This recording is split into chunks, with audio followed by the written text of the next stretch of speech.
The Corn School on RealAgriculture.com is brought to you by BASF and Pride Seeds.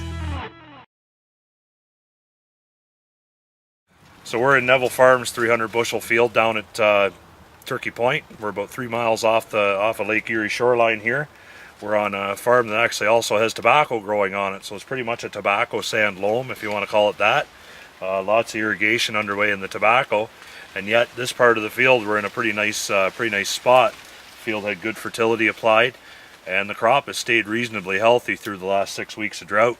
If you look down below me here, I always wonder through the vegetative stage when corn is growing rapidly, you know, when is the corn really starting to hurt and lose yield? And you can see that you know, this crop has attritioned off the bottom 2, 3, 4 leaves where they've fired and they've started to die off in its attempt to protect itself. But if we look at the actual plant itself, you know, 1, 2, 3, actually 4 leaves up, we got 4 green leaves to the ear leaf, so that's actually a good sign.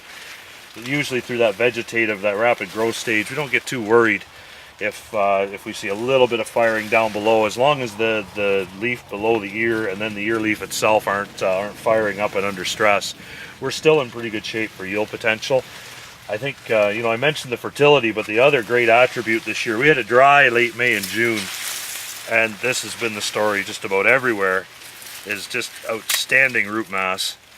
Now in the process of digging, I've severed off a few of the main roots that are reaching down deep, but the root fern itself right here is just, there's piles of fibrous roots here. So fantastic root mass here.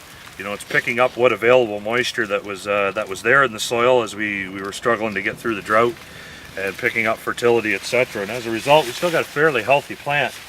I think the other key attribute with this field, we're in 20-inch rows, and if you look down in there, there's not a lot of sunlight escaping the leaf canopy and getting to the ground where it can't be used. The crop is trapping as much sunlight as possible and driving that plant metabolism and driving yield. So a couple of really good signs there. What's it all mean?